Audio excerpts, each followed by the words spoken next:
Your mind is either your greatest weapon or your worst enemy. There is no middle ground. Paul discovered the secret to mental peace that modern psychology is just beginning to understand.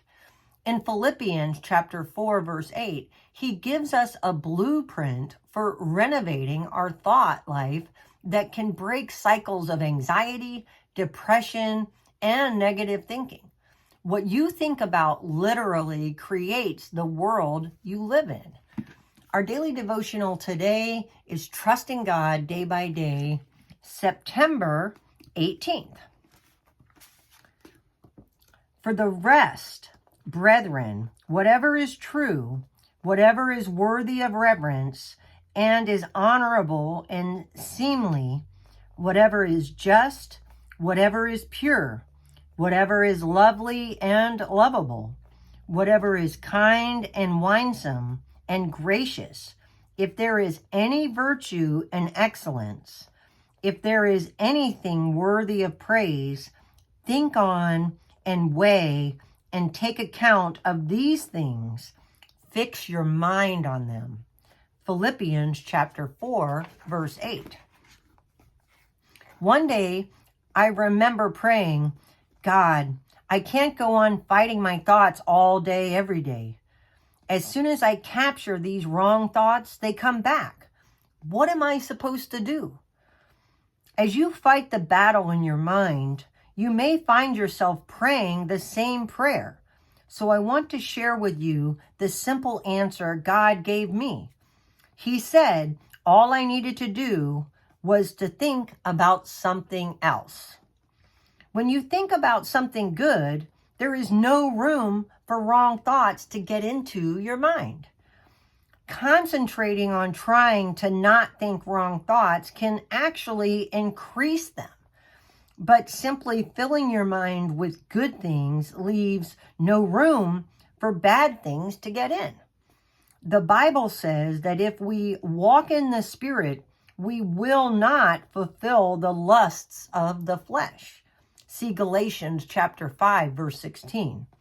And this simply means that if we concentrate on the things God desires, then we will not have room in our lives for what the devil desires. This was a life-changing revelation for me. I realized I couldn't wait for something good to just fall into my mind. I had to choose my thoughts on purpose.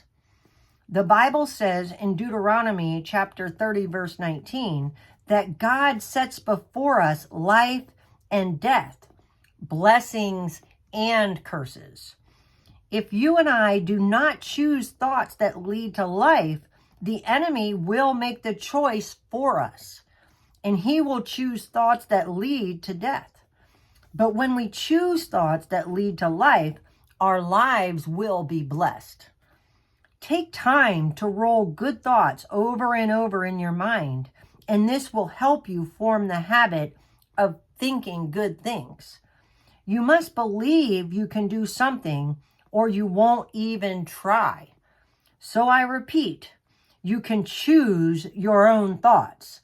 You can overcome and master evil with good. See Romans chapter 12, verse 21. Trust in him.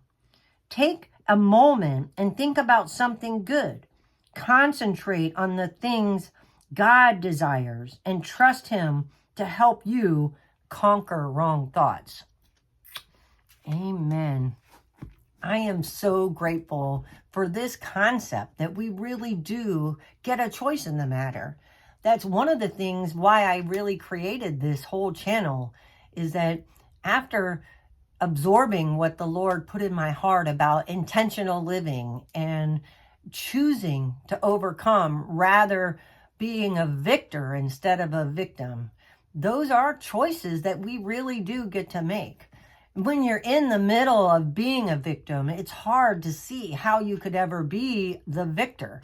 But the truth is, life is a series of obstacles we must overcome. And it's in the choosing to overcome and deciding that you are going to defeat whatever it is, whether it be addiction or negative thinking or overeating. All of these choices are exactly that. So be mindful about what you think about all day. Put your heart and your eyes on God, and He will direct your steps. Thank you so much for being here, listening to the daily devotional being read aloud. If you or someone you love are in need of prayer, please put prayer in the comment section, and I'll add your name to my prayer journal. If this message was a blessing to you, which I hope it was, be sure to share it out with as many people as you can. You never know whose life you can change by simply sending them the message. And be sure that you hit the like button. That's how you support this channel and help us to grow so we can nourish more people and be a blessing through these daily devotional messages. I hope you have a wonderful and blessed day. Remember, it's our planet, our responsibility. Bye now.